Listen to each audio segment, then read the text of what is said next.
என்னங்க காலையில் என்ன டிஃபன் பண்ணுறதுன்னு ஒரே யோசனையாக இருக்கா? கவலையை விடுங்க. இந்த டிஃபன் ட்ரை பண்ணி பாருங்கள். ரொம்பவே சூப்பராக இருக்கும். இந்த டிஃபன் பார்த்தீங்கன்னா இன்ஸ்டண்ட்டான டிஃபன் தாங்க. ரொம்ப ஹெல்த்தியான டிஃபனும் கூட. ஒருவேளை உங்கள் வீட்டில் இட்லி தோசை மாவு இல்லை அப்படின்னா, கோதுமை மாவு இல்லை அப்படின்னாலும் கூட இந்த டிஃபன் ட்ரை பண்ணலாம். ஏன்னா இந்த டிஃபன் செய்யக்கூடிய பொருள் எல்லா வீட்லேயும் எப்பொழுதுமே இருக்கும். அவ்வளோ ஹெல்த்தியான டிஃபன். இது வந்து சின்னவங்க பெரியவங்க எல்லாருமே சாப்பிட்லாம். இன்ஸ்டண்ட்டாக ஒரு 5லேருந்து 10 நிமிஷத்தில் செஞ்சு முடிச்சிடலாம். இந்த டிஃபன் பார்த்தீங்கன்னா நீங்கள் லஞ்ச் பாக்ஸாக கூட பேக் பண்ணி கொடுத்து விடலாம் பசங்களுக்கு. ரொம்பவே சூப்பராக இருக்கும். இதுக்கு வந்து சட்னியும் கூட நான் ரெடி பண்ணியிருக்கேன். ரொம்ப அருமையாக இருக்கும். இந்த 2 ரெசிபியையுமே கட்டாயமாக உங்கள் வீட்டில் ட்ரை பண்ணி பாருங்கள். ட்ரை பண்ணி பார்த்துட்டு உங்கள் ஃபீட்பேக்கை மறக்காமல் எனக்கு கமெண்ட்டில் சொல்லுங்கள். இப்போ வாங்க இந்த டிஃபன் ரெசிபியை எப்படி செய்கிறதுன்னு பார்க்கலாம். ஃபஸ்ட்டு பச்சரிசி 1 கப் எடுத்து அதை ஊற வச்சுக்கோங்க. நீங்கள் காலையில் பிரேக்ஃபாஸ்ட்டுக்கு ரெடி பண்ணுறீங்கன்னா நைட்டு தூங்குறதுக்கு முன்னாடி அரிசியை ஊற வச்சுட்டு தூங்குங்க. காலையில் எழுந்திரிச்சு டிஃபன் செய்து கரெக்டாக இருக்கும். இப்போ இந்த அரிசியை 2லேருந்து 3 தடவை நல்லா கழுவி எடுத்துகிட்டு வந்ததுக்கப்புறம் அரிசி முழுகிற அளவுக்கு தண்ணி சேர்த்துட்டு இதை 1லேருந்து 1.5 மணி நேரத்துக்கு ஊற வச்சுக்கோங்க. கரெக்டாக இருக்கும். உங்களுக்கு டைம் இருந்தால் நீங்கள் 2 மணி நேரம் கூட ஊற வைக்கலாம். இப்போ இது நல்லா ஊறட்டும். நம்ம சட்னி ரெடி பண்ணிக்கலாம். சட்னி ரெடி பண்ணுறதுக்கு பேன் ஹீட் பண்ணி அதில் ஒரு 2 டேபிள் ஸ்பூன் எண்ணெய் சேர்த்துக்கோங்க. எண்ணெய் வந்து மிதமான சூட்டில் வச்சுக்கோங்க. எண்ணெய் சூடானதுக்கப்புறம் கொஞ்சமாக தேங்காய் துண்டுகள் சேர்த்துக்கோங்க. இப்போ இந்த தேங்காய் துண்டை வந்து நல்லா கோல்டன் கலர் வர வரைக்கும் லோ ஃப்ளேமில் வச்சுட்டு நல்லா வறுத்து விட்டுக்கோங்க. 2 சைடும் நல்லா கலர் மாதிரி வரணும். கருகிடக்கூடாது, பார்த்துக்கோங்க. இப்போ பாருங்க, தேங்காய் நல்லா கலர் மாதிரி வந்திருக்கு. இந்த அளவுக்கு வறுத்துக்கிட்டாலே போதும். இதுக்கு மேலே வறுக்க தேவையில்லை. தேங்காயை வந்து நீங்கள் துருவி கூட சேர்த்து வறுத்துக்கலாம். இப்போ வந்து தக்காளி பழம் சேர்த்துக்கலாம். நான் வந்து 3 தக்காளி கட் பண்ணி வச்சுருக்கேன், அதை சேர்த்துக்கிறேன். பழமாக எடுத்துக்கிட்டிங்க அப்படின்னா கொஞ்சம் சீக்கிரமாக வதங்கி வரும். அதனால் முடிஞ்ச அளவுக்கு தக்காளியை வந்து நல்லா பழமாக எடுத்துக்கோங்க. இப்போ பூண்டு பல் வந்து ஒரு 6லேருந்து 7 பூண்டு பல் சேர்த்துருக்கேன். 1.5 டேபிள் ஸ்பூன் வறுத்த வேர்க்கடலை சேர்த்துருக்கேன். 1/2 டீஸ்பூன் சீரகம், காரத்துக்கு தகுந்த மிளகாய் தூள் சேர்த்துருக்கேன். நீங்கள் வந்து மிளகாய் கூட சேர்த்துக்கலாம், உங்களுடைய விருப்பம். இப்போ 2லேருந்து 3 கொத்து கருவேப்பிலை சேர்த்துக்கலாம். கொஞ்சமாக கொத்தமல்லி எல்லாம் சேர்த்துக்கலாம். இந்த சட்னிக்கு தேவையான அளவு உப்பு சேர்த்துக்கலாம். இந்த ஸ்டேஜ்லேயே நான் சேர்த்துக்கிறேன். இப்போ மறுபடியும் இது எல்லாத்தையுமே நல்லா வதக்கி விடுங்க. மீடியம் அல்லது லோ ஃப்ளேமில் வச்சுட்டு வதக்கணும். தக்காளி வந்து நல்லா மசிஞ்சு வரணும். பச்சை வாசனையெல்லாம் போக தக்காளி நல்லா வதங்கி மசிஞ்சு குழஞ்சி வரணும். அது வரைக்கும் மீடியம் அல்லது லோ ஃப்ளேமில் வச்சுட்டு நல்லா வதக்கிக்கங்க. நீங்கள் சீக்கிரம் வதங்கணுன்னா மூடி சேர்த்துட்டு கூட வதக்கிக்கங்க. இப்போ பாருங்கள், தக்காளி நல்லா வதங்கி வந்திருக்கு பார்த்தீங்களா? இந்த பக்குவத்துக்கு வதக்கிக்கணும். தக்காளியோட பச்சை வாசனை நல்லா கம்ப்ளீட்டாக போனால் தான் இந்த சட்னியோட டேஸ்ட் நல்லா இருக்கும். அதனால் நல்லா வதக்கிக்கங்க. இப்போ ஃபைனலாக பார்த்தீங்கன்னா கொஞ்சமாக பொட்டுக்கடலை சேர்த்துக்கிறேன். ஒரு 1/2 டேபிள் ஸ்பூன் அளவுக்கு சேர்த்துக்கோங்க. சேர்த்துட்டு இது ஒரு 10-20 செகண்டுக்கு அந்த சூட்லேயே நல்லா வதக்கி விட்டுக்கோங்க. பொட்டுக்கடலை வந்து ரொம்ப அதிகமாக சேர்த்துற வேணாம். இப்போ பொட்டுக்கடலை நல்லா வதங்கிருச்சு. இப்போ ஸ்டவ்வை ஆஃப் பண்ணிவிட்டு இந்த சட்னியை நல்லா கம்ப்ளீட்டாக ஆற வச்சுக்கோங்க. ஆறின பிறகு மிக்ஸி ஜாருக்கு மாற்றிக்கிறேன். மாற்றிட்டு கொஞ்சமாக தண்ணி சேர்த்துட்டு இந்த சட்னியை வந்து கொஞ்சம் கொரகொரப்பாக அரைச்சிக்கணும். ரொம்ப நைஸாக அரைச்சிட்டிங்கன்னா நல்லா இருக்காது. இப்போ பாருங்கள், நான் சட்னி அரைச்சிட்டு வந்துட்டேன். இந்த பக்குவத்துக்கு அரைச்சிக்கோங்க.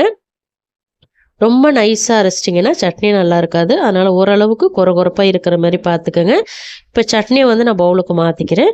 இந்த சட்னி பார்த்தீங்கன்னா தண்ணி எதுவுமே சேர்க்காதீங்க.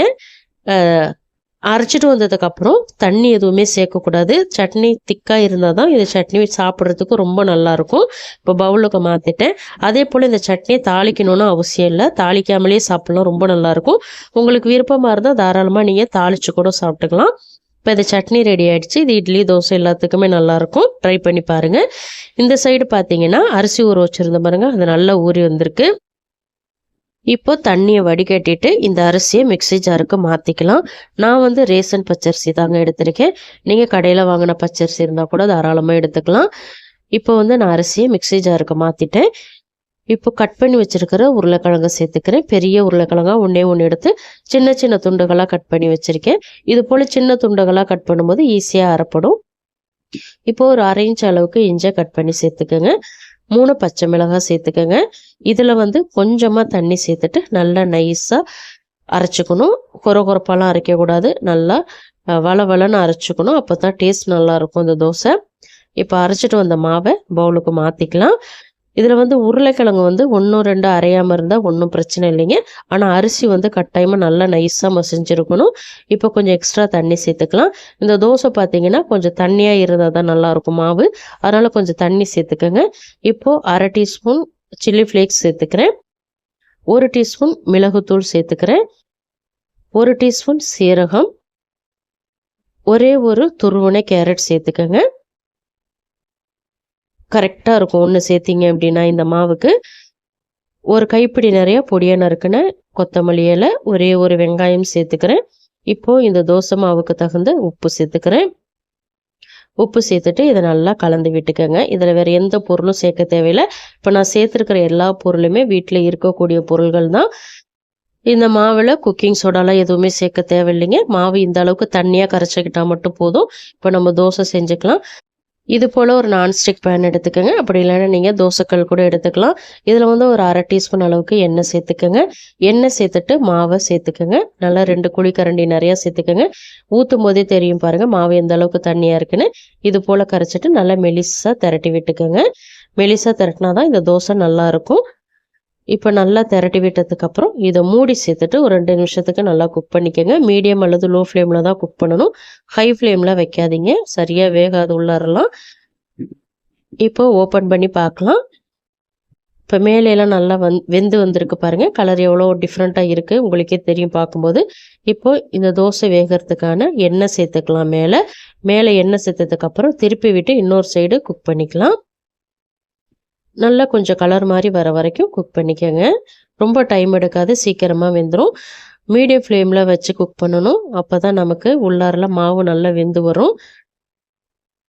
இப்போ மறுபடியும் இந்த சைடு திருப்பி விட்டு இந்த சைடு வேக வச்சுக்கோங்க. 2 சைடும் கொஞ்சம் நேரத்துக்கு திருப்பி விட்டு நீங்கள் குக் பண்ணிக்கணும். இப்போ 2 சைடும் நல்லா குக் ஆனதுக்கப்புறம் பிளேட்டுக்கு மாற்றிக்கலாம். அவ்வளோதான். சிம்பிளாக இருந்தாலும் டேஸ்ட் ரொம்ப சூப்பராக இருக்கும் இந்த தோசை.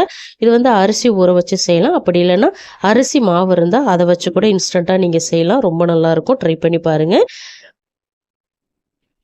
இதே போல் நிறைய டிஃபன் ரெசிபிஸ் நம்ம சேனலில் நான் அப்லோட் பண்ணியிருக்கேன். ஃப்ரீ டைமில் போய்ட்டு செக் பண்ணி பாருங்கள். உங்களுக்கு ரொம்பவே யூஸ்ஃபுல்லாக இருக்கும். எல்லாமே இன்ஸ்டண்ட்டான டிஃபன் தான் போட்டிருக்கேன். இந்த ரெசிபியை கட்டாயமாக உங்கள் வீட்டில் உள்ளவங்க எல்லாருக்குமே செஞ்சு கொடுங்க. செஞ்சு கொடுத்துட்டு உங்கள் ஃபீட்பேக்கை மறக்காமல் எனக்கு கமெண்ட்டில் சொல்லுங்கள். இந்த ரெசிபி கட்டாயமாக உங்களுக்கு பிடிச்சிருக்குன்னு நம்புகிறேன். பிடிச்சிருந்தால் லைக் பண்ணுங்கள். உங்கள் ஃப்ரெண்ட்ஸ் அண்ட் ஃபேமிலி மெம்பர்ஸ் எல்லாருக்குமே நிறைய ஷேர் பண்ணி விடுங்க. இது போல் இன்ட்ரெஸ்டிங்கான ரெசிபிஸ் தெரிஞ்சுக்கணும்னு நினச்சிங்கன்னா மறக்காமல் அனிதா டேஸ்டி கார்னர் தமிழ் சேனலை சப்ஸ்கிரைப் பண்ணி ஃபாலோ பண்ணிக்கோங்க. தேங்க்ஸ் ஃபார் வாட்சிங் ஃப்ரெண்ட்ஸ். நாளைக்கு இன்னொரு இன்ட்ரெஸ்டிங்கான ரெசிபிஸோடு சந்திக்கிறேன். பபாய்.